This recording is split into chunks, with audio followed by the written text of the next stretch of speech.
Hello.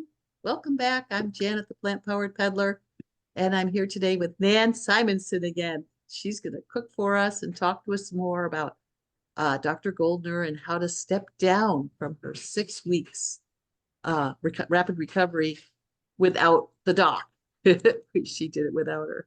So, okay, Nan, take it away and record. Hey, thank you. Let's see. Send a request to meeting host. Okay. Hi, I'm Nan Simonson, and I am a nationally board certified health and wellness coach. And I was asked by Janet if I would share my experience of stepping down from Dr. Goldner's 6-week rapid recovery. No, it wasn't rapid recovery. I'm going to clarify something with you or for you because you may be as confused as I was in the beginning. There's goodbye lupus, goodbye autoimmune. There is hypernourishment. There is rapid recovery. What are all of those? Actually, I'm excited to say that I'm going to be part of her January 24th rapid recovery group. January 24th, 25, although I did a 6-week goodbye lupus protocol. That simply means on my own, as opposed to with her help on her individual mentoring. I used her books, used the videos online to direct me, and doing that, I did a 6-week I'll say rather strict, probably never perfect, because as she says, from time to time, people will say, well, I did it just the way you said, and she'll ask a few questions and find that that wasn't really the case, not intentional, but there were things that were misunderstood. So I did what I could for 6 weeks. I came into it hoping to reverse Hashimoto's. The way we know, and I've had it for 15, 18 years, the way we know that an autoimmune disease like her lupus, which she now recovered from or reversed 20 years ago, almost 20 years at 20, the antibodies are gone. Well, I have 3 autoimmune conditions. One is rheumatoid arthritis. No symptoms since I went whole food plant-based 6 years ago, going on 7 now. It's been 6 full years. But I still have the antibodies. Hashimoto's, well, anyone can just take the Synthroid levothyroxine or whatever and not have symptoms. Well, I have been symptom free again since going plant-based. But still antibodies. And then I have something called microscopic colitis, which if I mess around with food, especially gluten, I know it's still active, and there's no antibodies for that. But the 2 that I saw, the rheumatoid factor and the thyroglobulin, both went down when the 6 weeks were up. I just had another test. I'm waiting for the rheumatoid factor to come in. The test was just a few days ago. But the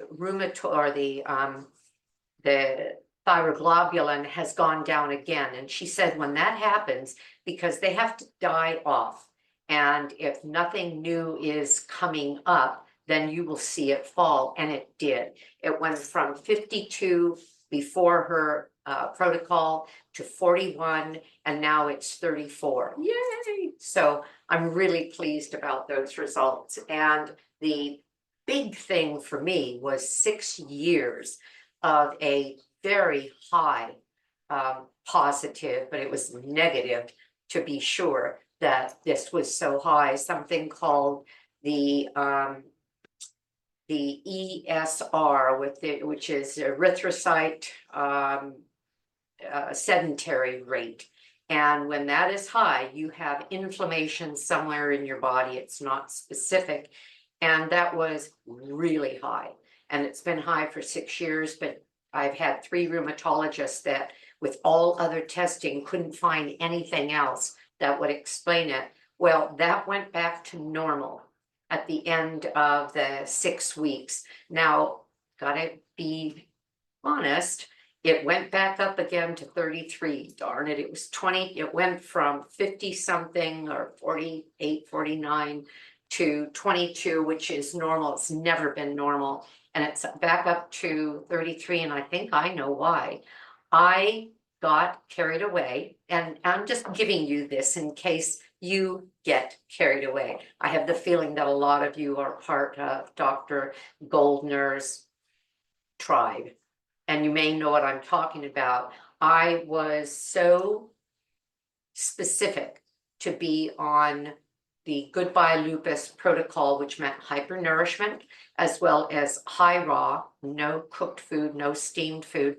And those foods were primarily leafy greens as well as cruciferous vegetables, 96 ounces or more. For me, it was 100 plus of water, and then a half a cup of flax or chia or both, or 3 tablespoons of the cold pressed flaxseed oil a day. And I did that and I was perfect. Well, step down means that I have seen results. I'm stepping down from high raw. I'm now doing steamed foods, and that's what I'm talking to you about. I may have been premature. So I'm going to tell you what I'm doing here, but I'll know better when I'm about to see her in January. If I don't see, I think by then, all of those numbers gone and the ESR gone, because I'll finish my thought and finish my sentence. I got carried away. I had heard her say to somebody, when you're really seeing success, you can see things disappear that you didn't expect. For example, she said, I've seen people with celiac disease be able to eat gluten. Ooh, did I want to hear that? The microscopic colitis has a lot to do with a sensitivity for gluten. Anybody that has it will be told, and I have a gene for gluten sensitivity, will be told to stay away from gluten. So I got carried away.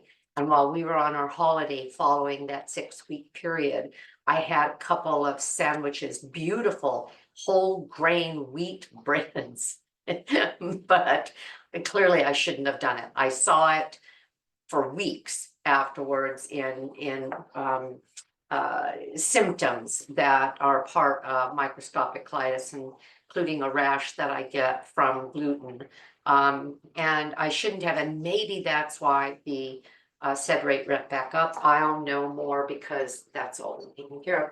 So today I'm going to show you what step down looks like for me. And regardless of whether or not I went too fast, I don't know. I think it was the wheat. I don't know. I just know that doing that protocol clean for 6 weeks took care of everything. And I'll go back to that in a heartbeat, and I'll do it for months. It took her 3 months to back down and be free of lupus, which she had been told, and most people are told by rheumatologists to this day cannot be reversed. And yet she was able to do that, and I'll take that time. So I have a pan that's hot. I have another pan that I'm about to turn on. And these are the foods that I've been, well, stepping down, but really stepping up to. In other words, not high raw anymore, but certain things are consistent. Every day, I drink 2 of these and 2 14-ounce glasses, one at my bedside in the morning and another one as soon as I come downstairs, plus 2 of these 22 ounces each, plus my smoothies. And my smoothies have 42 ounces of water in them. You add that together, that's 100 ounces of water. So I'm still following the protocol in that way. In other words, I am fully hyper nourishing. The smoothies have more than a half a cup of flax chia. I mix the 2 and just go a little heavier on flax. I'm playing with smoothies. This is my favorite. I love these green smoothies. But I also play with what I call a pretty pink smoothie. And so I've been making some smoothies a couple of times a week. but it's mainly the green ones because my green has so much kale and spinach and broccoli. And well, I'm not going to use this time to go into that. I've talked about that on other videos, and I even have a video that shows that smoothie being made based on her protocol. The pink one I also have, and that one is made with red cabbage. It's 13 ounces. I think today was a little less. That's all I had of red cabbage, and then spinach, and then all the other things I put in the smoothie, and they're just delicious. My husband gets about half that amount as well, kind of a vote of kindness, because if I give him too much, I end up having to have more of it in some other way, which actually I do anyway, but he gets a glass every day of my smoothies and he really likes them. I'm going to show you what else I do, but first I'm going to get something started. Stepping down means you can have food that is cooked. You can have whole food, plant-based foods, still adding and focusing on, at least I am, a minimum of 1.5 pounds of leafy green and cruciferous a day. So I throw in broccoli, I throw in cabbage, I throw in Brussels sprouts, as opposed to green beans. Green beans are fine, but if you compare the nutritional value to the cruciferous vegetables, cruciferous is way up here, and some of the other foods, some of the other really honored vegetables are not. And since I'm still thinking hypernourishment, I end up with broccoli quite often, but it's steamed. There are times that I'll do what I did when I was doing the protocol, and that is that I'll just put out a platter for myself of broccoli, cauliflower, radishes. Radishes are cruciferous. I like jicama. I'll chop up jicama. I will put some green beans. I'll put some celery out, some cucumber, and as she did, some guacamole, and just eat that raw. That's about as good as it gets. Well, one of the things that I'm having tonight for dinner will be that broccoli steamed. Another thing I'm going to have is, oh, is it still on? Yes. I have a Breville hot air oven, and it's on bake and it's on 400 degrees. And I don't know if you can see this, but I offered, when we went to a Thanksgiving meal a couple of days ago, a big, well, like this, but 5 times as much of these stuffed shells. And the shells are bathed in a tomato sauce with no sugar, no oil, and the shells are whole brown rice shells that are filled raw, put into the bath of pasta sauce, marinara sauce, spaghetti sauce, but first stuffed with ricotta that is made of cannellini beans and tofu.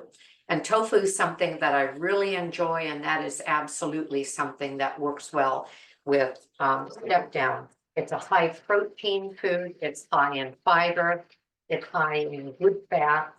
I'm going to put the foil down. If this foil, and this is just an aside, it's just me. If this foil were touching the food, I would have a piece of parchment over it rather than having it touch it, just to keep the aluminum and from touching the food having a chance to infuse. In other words, if I was putting potatoes in an oven wrapped in aluminum foil, which I don't do, but if I did, I would put the parchment around them and then put them in the foil. I'm going to put this in my oven, and you're going to get to see it, I hope. If I haven't spoken and just talked too long, there we go. And then we're also going to start our meal with this. Something else that I just love. Look at these big beauties. And I have them prepared. We have a farm store near us. I live in Southern California, and today was 77 degrees. And some of you are thinking, oh, you're such a braggart. We get cold and we get rainy, but not much. Okay, you know what? I shouldn't have taken it out because I had it perfect so that there was no. Well, it's gonna work itself out. So I put that on. In the, on the stove, and that's going to be cooking. For 30 minutes. And I just have to remember to turn it down. This thing starts out turbo and I'll turn it down. And as it softens, the heavy lid will go down. While we're eating that, I'll steam the broccoli for 6 minutes so that it's very lightly steamed. And we'll eat that. We'll then have the broccoli, and we're going to have the stuffed shells for dinner tonight, although I'm going to be showing you something else that I'm making. So what's in this hot pot? So far, nothing. The point is nothing. And what I mean by that is that I'm going to be making a soup, and it's a savory white bean and kale soup that is vegan and oil-free. Most recipes, if you just Googled, well, if you Google just about any soup, just about anybody will say put in 2 or 3 tablespoons of, even if it's olive oil, which isn't bad, it's mainly an omega-9. We in this protocol are really trying to bring up our ratio of omega-3s. Just about everything has omega-9s. That's problems with most oils. I don't need omega-9s. Most have omega-6, and we're way out of balance. The ratio should be 1:1, 1:3, 6:3, 1:9 at the very, well, outside. But many people who eat processed foods, who use vegetable oils, are going to be 1, which is the omega-3, 2, 20 or 30 or more. And that makes those omega-6s highly inflammatory. Even if they're out of range 1 to 15, they're inflammatory. The whole point of omega-3s is that they are very anti-inflammatory. So I've got a dry pan, and I'm starting with my onion. And the recipe calls for, and Janet has the recipe, and we didn't talk about it in advance. I felt badly that I hadn't brought that up earlier to her. So I did say that I would send it out. I sent you an email back saying I would send it out with the Zoom recording. Oh, okay, all right. Yeah. If it's okay with you. Yeah. Okay. I was a little late on that. So I'm throwing in just a little bit of broth. Although the recipe calls for onion, I happen to have 1.5 leeks. I like leeks. They have a nice, they're just a mild onion, and they have just a bit of a difference in their flavor. So I'm going to heat that for a couple of minutes. Then I'm going to throw in the other, put this lower, savory vegetables like carrot and celery and garlic. The things that you would put into a pan for a soup or a stew in the French tradition called a mirepoix. And I'm just bringing this down just a little bit because the onion has a lot of its own moisture. And so I can do that actually, usually in a dry pan, but leeks are a little bit more fibrous, and so they don't have quite as much moisture, but they're breaking down nicely. You can see they're kind of, well, you can't really see the color of them. They're greening. And rather than continuing to talk, just so I can get this done, and then we can do questions and answers, is I'm going to add celery and carrots. I love a very vegetable-based and a very brothy stew or soup. Some people like them thicker, really thick, that you could almost pick up the stew with a crusty bread and eat it off the bread. That's not my favorite way. And so I have plenty of broth in this soup. You could cut down a little. And in the recipe, I make the note that you could do another step that I'm not doing. Let me show you something, just in case you don't know what I'm referring to when I say an immersion blender. Invest in one of these, they're very handy. because if I had wanted this soup to be creamier, as opposed to just brothy and chunky, creamier, I could, after I put in, and there's another ingredient, and this is a golden potato. It's about a 6-ounce potato. Could be more, could be less. And this is just to give this a real heartiness. I could have, after I cook the bean, and you'll see how that plays out. Put this a little lower. Alexa, set timer for artichokes for 30 minutes. Good afternoon, ma'am. Artichokes timing, 30 minutes, starting now. Should have done it 25. I've been talking too well. Okay, I'm going to put in some garlic. And that's part of what you would usually see with a miracle. One thing about garlic, and it's rather moist in here right now. And it's not because of that tiny bit of broth I put in. It's because now the vegetables are weeping. And the thing about the broth, the garlic, is that if the pan were relatively dry, the onion is lightly golden browning. And I put in the garlic and I let it sit and it browned, it would add bitterness to my food. So garlic has to be treated with some sensitivity. Another thing about my garlic, and you can find this from Tammy at Nutmeg Notebook, is that I roast my garlic in advance. I could eat my garlic the way I would a savory spread. I probably wouldn't if I were going to be talking to somebody close by, but it's not the same at all as raw garlic. When it's roasted, it sweetens it and it adds an additional bit of flavor to it. It cuts out the bite. And Tammy at Nutmeg Notebook showed us all, if you just say roasted garlic, Tammy Nutmeg Notebook, how she does it. She buys the 1.5 pound bag of peeled organic garlic from Costco and roast it. That's exactly what I just did. My last batch was gone and I put it in. I'm going to add a little bit of this no chicken broth. Because it's sticking a little bit. I'm going to put in some herbs right now. I'll finish what I'm saying though.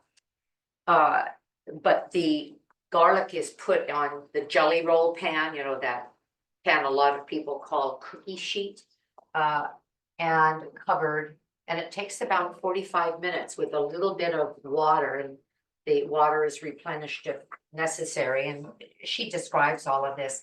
And then these beautifully roasted cloves can be put into ice cube trays. And a great one to have for this and a number of things is the Tovolo silicone ice cube trays that are square and hold 2 tablespoons each. That's a great way to have tomato paste in your freezer in 2 tablespoon bunches or aquafaba in that way. But in this case, I keep my broth, my garlic that way, and I pop them out when they're frozen, put them in 1 gallon or 1 quart baggies. All of that 1.5 pounds went into 2 1-quart baggies in these neat little cubes. And then I just keep them in a container with a cover in the refrigerator and do what I'm doing now, pop them out. And even though this garlic is minced, it really just sort of mashes. It's so easy to use. I just love it. I'm adding to this even before, and almost to toast it, just a tiny bit. Even before I add the other liquids, I'm adding Italian, it's gonna have you smell it. Italian seasoning mix, and you're getting thyme and you're getting rosemary and sometimes, well, no, that would be the French seasoning mix that puts the lavender in. But anyway, you get savory and oregano or marjoram. Nice. I'm throwing in just a little bit of fresh parsley. I'm putting in a little bit of salt. Now, if you're a chef AJ or a Cameo nutmeg notebooker, me, I would say, oh, salt.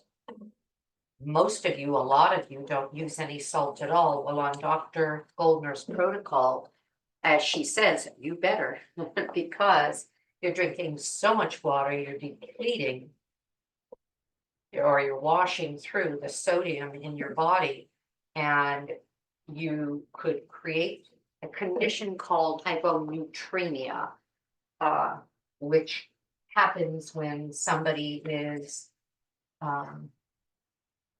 seriously low in sodium. Your body just, I'll use a very scientific terms, it goes wonky. And so she recommends that you have a teaspoon of sodium a day, or you use iodized salt. I never quite figured out how to make that work. Or you get it from some of the sea vegetables. I just take it. Another recommendation she has is just taking it by the liquid, and I do that. Okay. I'm about to add, let's see, am I done? Yes, all right. I'm about to add my beans, and this is 3 cups or 4.5 cups. It's actually just a little bit more than 4.5 cups of cooked, and if they're canned, they're rinsed and drained white beans, and I use cannellini beans. Can you see that? This looks so good. It smells fabulous. Looks And I'm going to amazing. cook it. You would think, man, you're making all of this right before dinner. Well, you wouldn't know that. It's 4:30 here. Well, maybe you would know that. And it's not tax season. The reason I say that is my husband's a CPA and tax attorney, and during tax season, 3 times a year, he gets home much later, but otherwise it's his own firm. He does what he wants. He usually gets home at about 5, and we like to eat at 5:30, so that we are we're not going to bed on a full stomach, because he, for one, goes to bed very early at 8:30 because he gets up at 4:30, does a sauna, goes up a mountain for an hour, and likes to get to work a little before or after 8:30. Okay, do I have everything? I feel like I'm forgetting something, but I don't think I am. This is it. Wasn't this easy? What's going to happen is it's going to cook, it's going to soften. I just added 8 cups of broth. If I feel that's too brothy and I want to cream this up, then I'll do what I showed you. I'll take that or maybe I didn't describe it. I would take the immersion blender, and rather than, as some recipes will say, taking this and putting it into a blender, then you have to be very careful not to cover it tightly, or steam can make a really ugly mess. I would use the immersion blender, blend it a little bit. In other words, break up some of the beans, which make it creamier, make it thicker.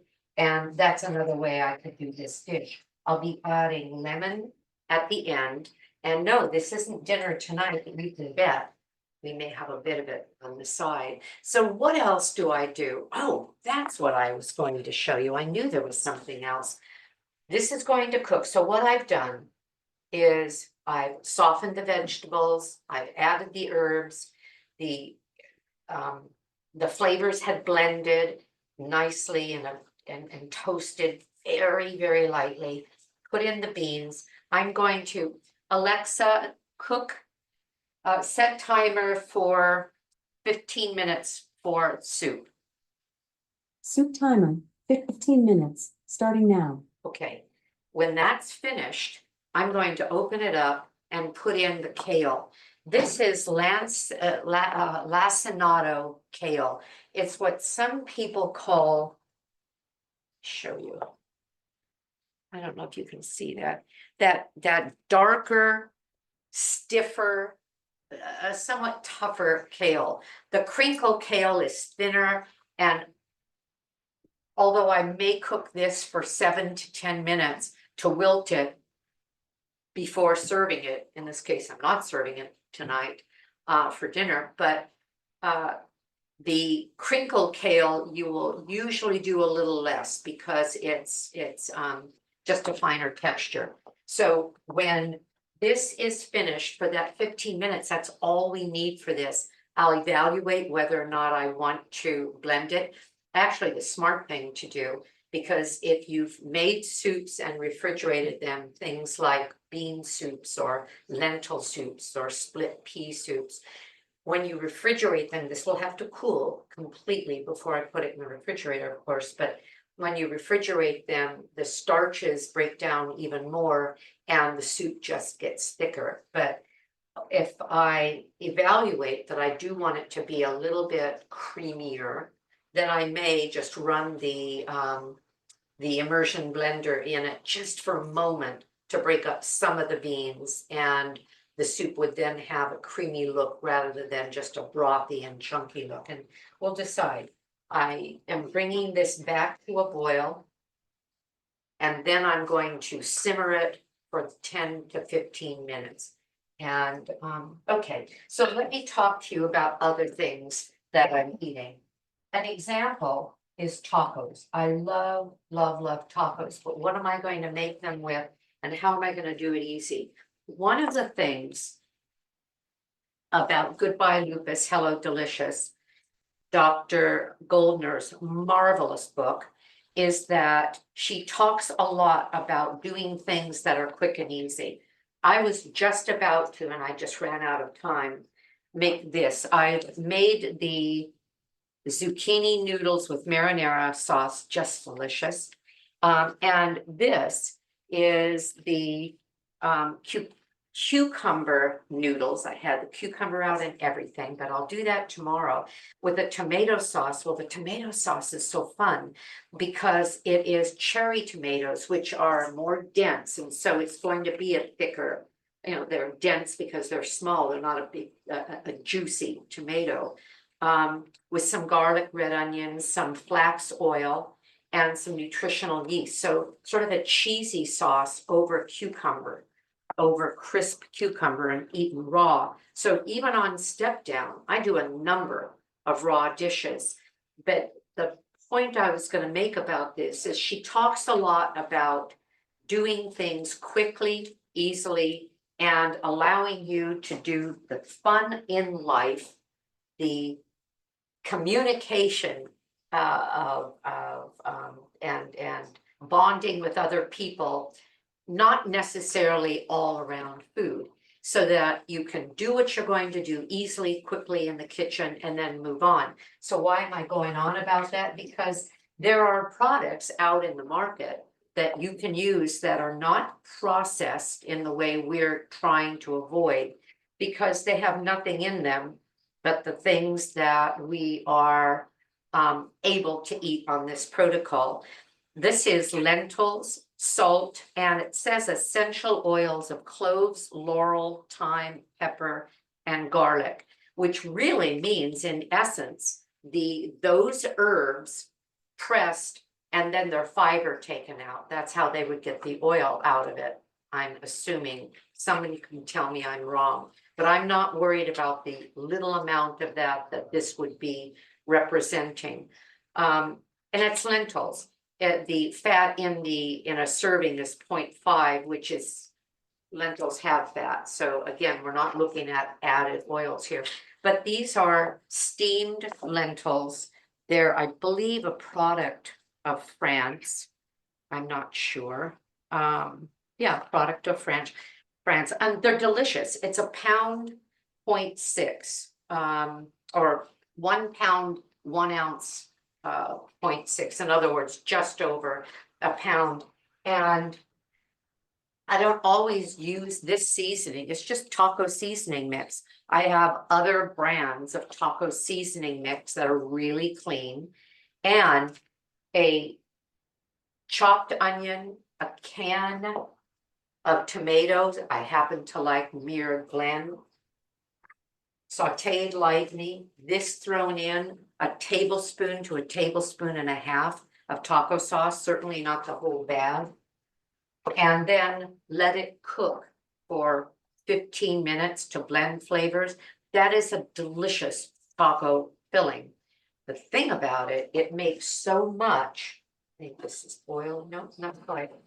It makes so much that I can store it in 2-cup containers, 1.5 cups, 2 cup, because if you're making tacos, it's usually taco filling, it may be some, oh, I don't know, shredded cabbage, some pico de gallo, some guacamole, and so there's usually a lot of volume in there besides just the taco filling, and it goes far. Well, what do I do with that if I'm not using it for tacos? I'll put it in a pan, add some broth, add some steamed vegetables, or well, so I don't have to cook it too long. Just cook them very quickly, steam them, or even some of you will plug your ears and scream, don't do that, but I do. Put them in the microwave for a couple of, well, like 1.5 minutes for zucchini, and it cooks it. And then throw that in, it's just about boiled. And then throw that into the soup, and I have a lentil soup, and I can have it instantly, and yet it's in a condensed package. So with a Latin flair, of course, because it's going to have the cumin and the paprika and the flavors that you're going to find in the Latin dishes. Another thing that I love to do is squashes, and even though I don't think that spaghetti squash, well, I guess it's a squash. I was going to say I think it's more like a gourd, but I don't know. But butternut squash and spaghetti squash with the dish I just showed you, the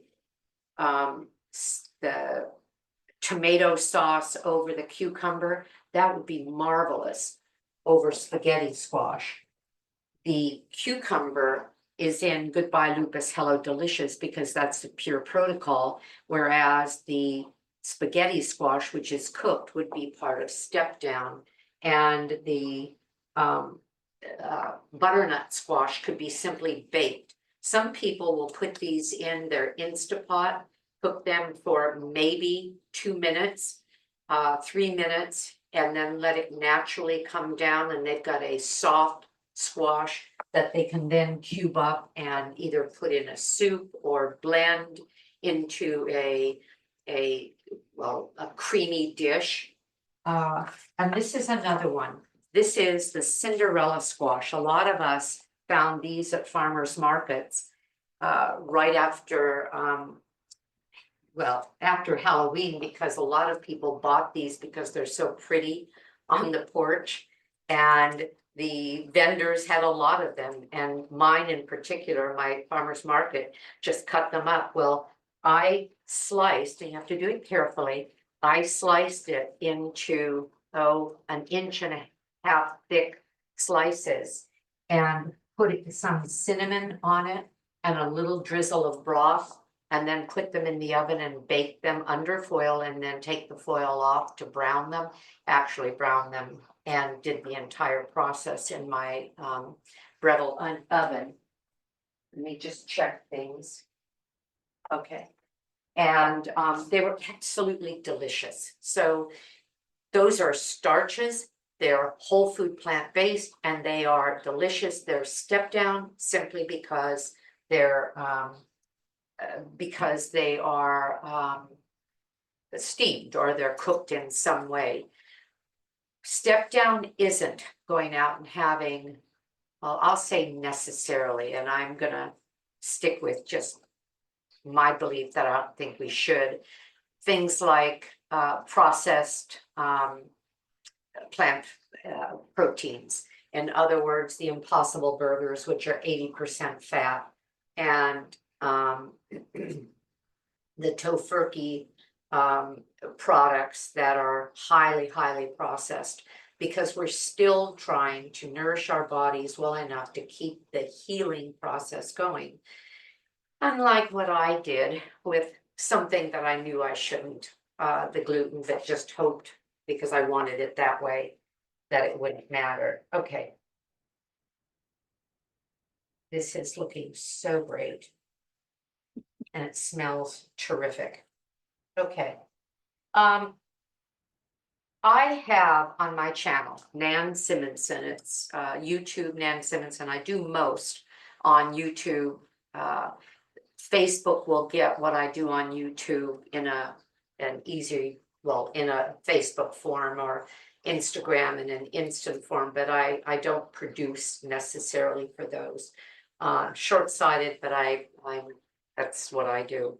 And on my channel, you can find many, well, there are 350 something videos. A lot of them are based on health and lifestyle training, because as a health and lifestyle coach with a lifestyle medical practice going on 7 years now, it's what I do. And it's the way I live my life. I wrote my book, Aging Power Play, well, 4 years ago, just before turning 70, as a celebration to my realization, the celebration of what I came to realize, and that is, with lifestyle as medicine, we can expect to go on decades longer, decades in great health. Going plant-based made a huge difference. We teach our patients in lifestyle medicine to eat plant-based exclusively if they can. And we see people all the time reverse things that, again, most doctors tell them they'll be taking medicine for the rest of their lives, and that's just not necessarily so.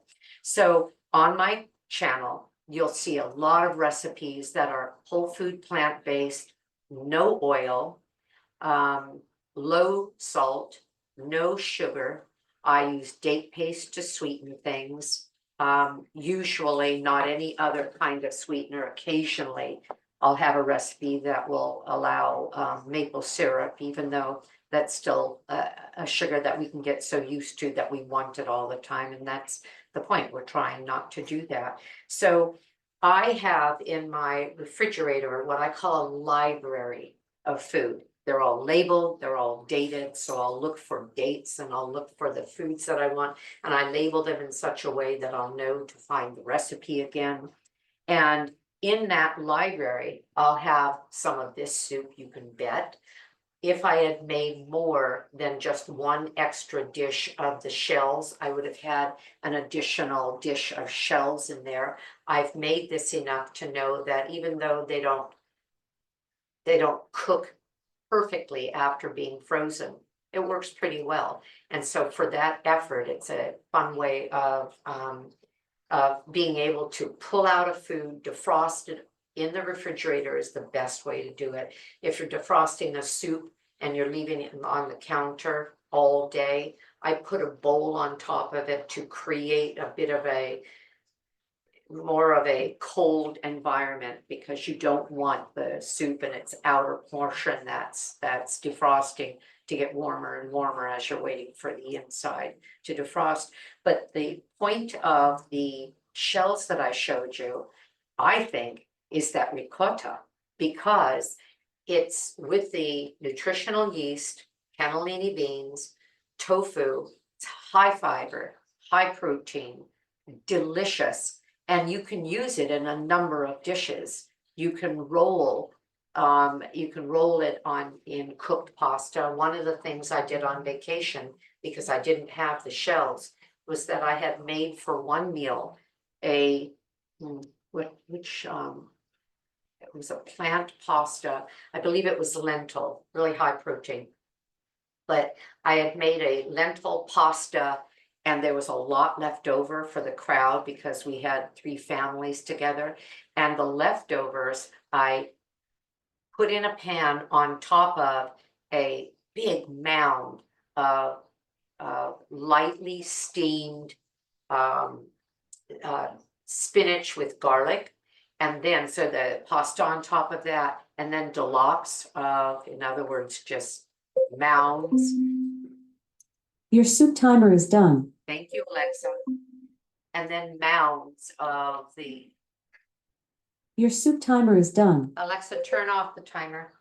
And then mounds of the tofu, and mounds of the ricotta. among that extra sauce that sort of bubbled up. It was delicious, it was easy. So having things like that around, having things in the freezer can make things really easy. If you simply scroll through my channel and look at the playlists of the things you're looking for, lots and lots of soups, because that's one of the things that on a simple day, if I give you what I eat in a day, this is it. There's my smoothie still. I start off the day with some smoothie. I have a little bit more in the midday. The morning I started about 7:30 with my smoothie. By 9 or 10, I'm having the first third in the morning, second, third, 9 or 10. After lunch, usually about 2 or 3 or maybe even 4, I'll finish off the rest of this. For lunch, I make a salad. I make a big chopped salad of kale, chopped kale that it's chopped again, kale, red cabbage, carrot, radishes. I'll put some kind of fruit chopped. Right now it's the Fuyu persimmons that I just love, chopped up in there. It could be apple, but it wouldn't be a whole apple. It might be about a half of an apple. And her dressing, one of Dr. Goldner's dressings. And the salad means that I'm getting an additional 6 ounces of greens and gosh, about 4 or 5 ounces of more vegetables. It's almost a pound salad. That's every day. Dr. Goldner eats less than I do. She eats or has her smoothie, and this is step down. She's step down.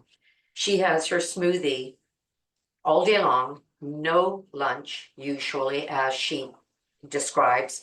And then she has the salad that I would have at lunch for dinner, big salad. And that's when she eats her cooked food. She'll have soups. I have soups like crazy. As I said, our refrigerator is filled with them, soups and stews and some other dishes. And I'm gonna uncover this.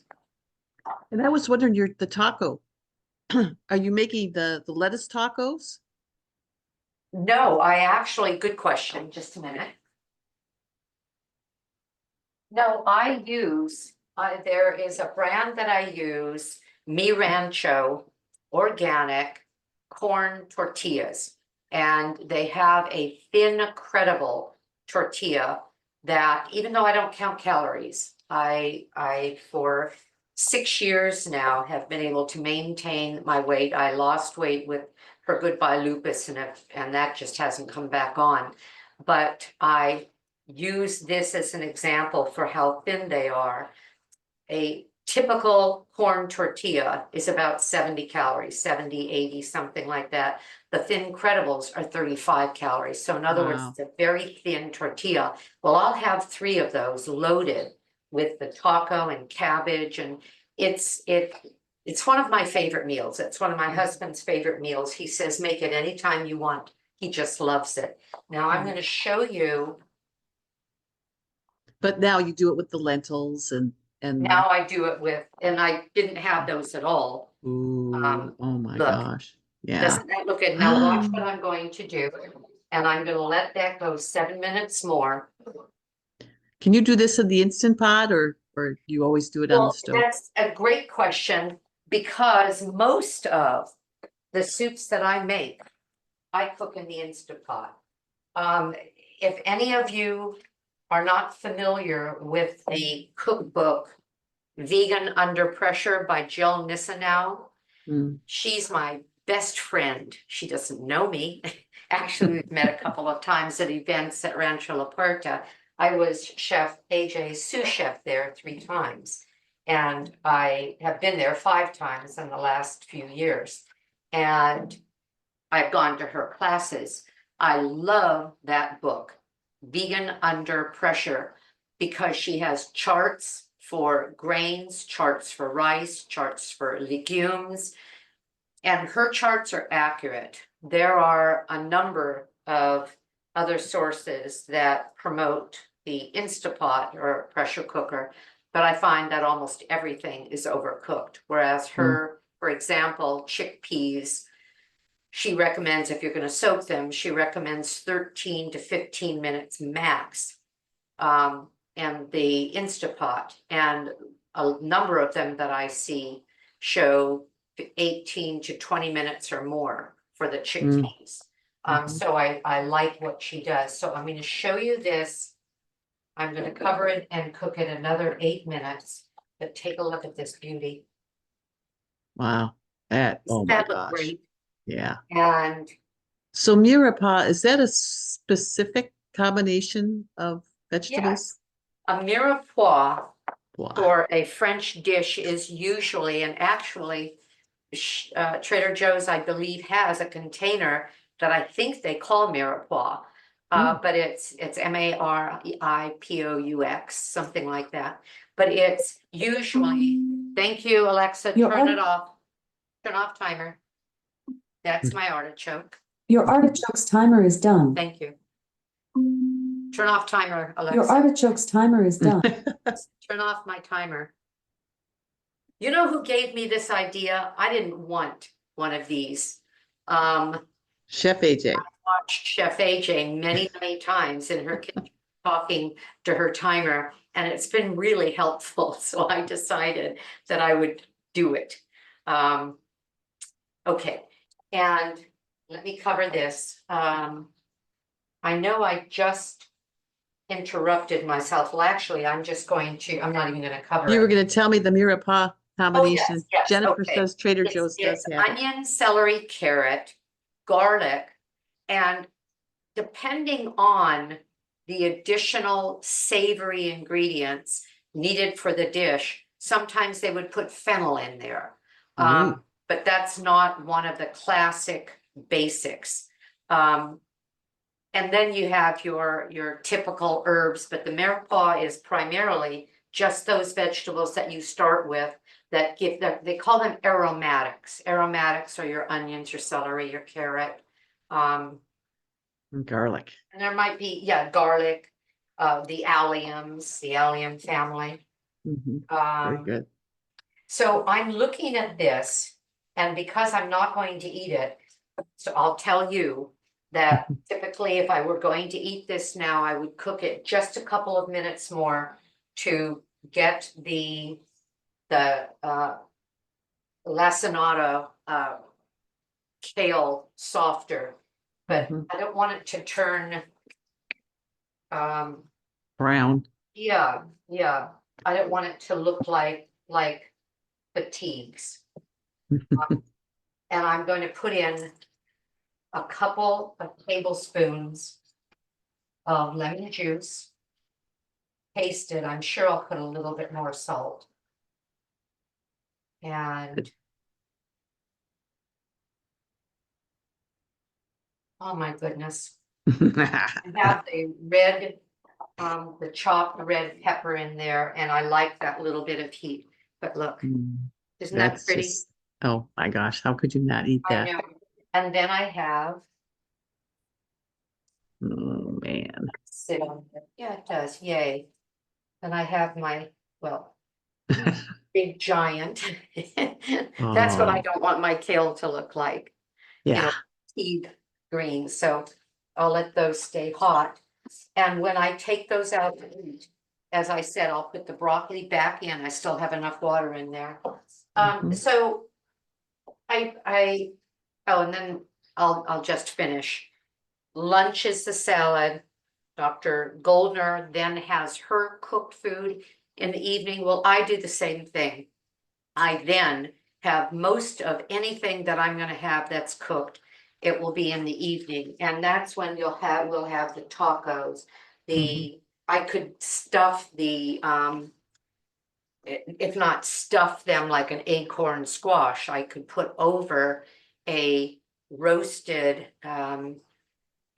the Cinderella squash or the butternut squash, some of the lentil taco filling, and we'd have that really savory, spicy over something that's sweet. You can do it with a sweet potato, same kind of thing. That's what stepping down is meant to me, the squashes, the cooking, but still the very, very healthy foods. I'm doing fewer things with grains. I know that Dr. Goldner is not crazy about rice because she calls it inflammatory. And I was interested in that comment, and so I looked it up to see what she meant. And it's because it has a high glycemic index, and anything that has a high glycemic index could be inflammatory, especially with people that have insulin dysregulation. And so I understand that. And what I find I'm doing more and more is looking at what I'm eating with the intention that I want to be a healthy, vivacious 80 and then 90-year-old and surprise myself and anybody else that's paying any attention by then by going through that 100 threshold, the way they do in the blue zones. And that is in good health, in clear mind, and in happiness. And and this is what Dr. Goldner says in a way, I'm paraphrasing. She says, if I know what it was like to feel like I was dying regularly because the lupus was trying to kill me, and I knew I could be clear of that by making these choices, why wouldn't I? That's why she's still hyper-nourishing every day. And I say the same thing. Why wouldn't I hyper-nourish? It's not always easy to get that pound of greens and cruciferous down all day long, but I do it because why wouldn't I? And then choosing the foods, for example, she will, for her grains, even though it's a seed, have quinoa, because quinoa is one of the highest nutrient sources of well, people eat it as a grain. And so she makes decisions like that about food, and I'm finding I'm doing the same thing. I'll evaluate the possibilities, and yes, I do pasta, but I'm looking for the pastas with the highest fiber, which meant that they left most of the body of that legume, for example, intact, and then it's simply rehydrated. So those are some of the things that I do. And again, on my channel, you have a lot of recipes. And as she said, and I like this, I was listening to her the other day. Oh boy, I get to show you something now, something like that. I want to know too, have any of your symptoms come back? Oh, nothing, no. Oh, yes, Wow. because one of my symptoms was that I had inflammation in a knee that was damaged because, as the MRI described it, I had a complex multiple tear bilateral meniscus damage. So my meniscus was somewhat torn up, and it was hurting until the 3rd week of the protocol. And then it stopped hurting. On the 4th week, I said to my husband, I'm walking around the block with you and not having any pain. And that has stayed in abatement. And that is because this is a protocol, hypernourishment that helps build or work with cellular repair and the reduction of inflammation. And that's what I credit the need to. I fell on thanks, I wasn't going to say this, but all kinds of things come out of my mouth I don't mean to say. We were at a friend's house, 22 of us, marvelous meal. I don't drink, and so I didn't. And so it wasn't that. But the staircase, it was 3 steps down, I thought. No, it was 4 steps down, I thought. What did I think? I don't know what. It was dark and I couldn't see going down these brick steps. And I did a step thinking there was another step, and there wasn't. And so when I went further down, struck the foot of the bad knee, and then fell. I mean, just fell on my side, my back, and all of that. And you know what surprised me? I had a sore foot. Hold on.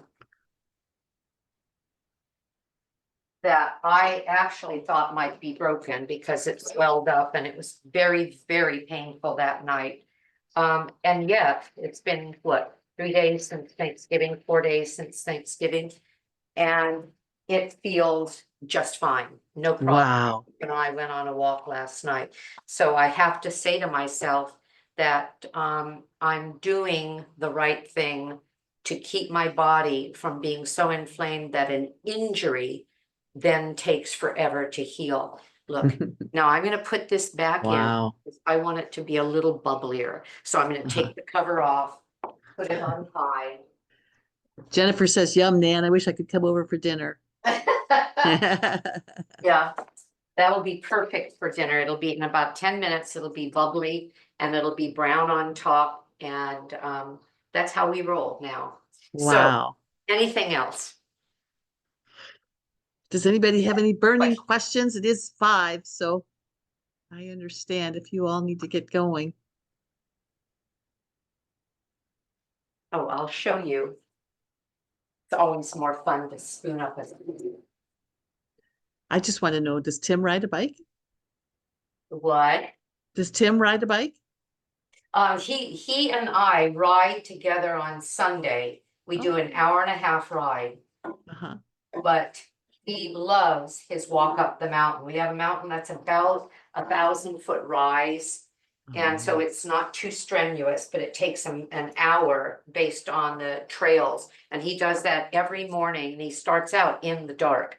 He is so disciplined. He has his routine and he does that before he comes home and gets ready to go to work. But can you Oh, see that's this? great, Nan. Don't you think you What I'm should take a gonna do, big I'm gonna- spoonful? There. Oh, yeah.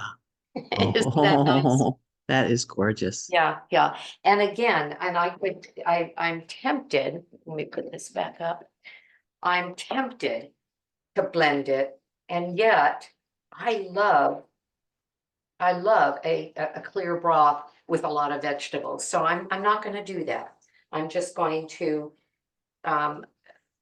let it, and it'll thicken by tomorrow. The soup will be thick and I'll be spooning it up with what won't look like a liquid broth. It'll look more dense. And then when I heat it, it'll kind of open up again and I'll add more broth to it. Maybe, I'm not sure. So Thank you there are so much. questions, then I hope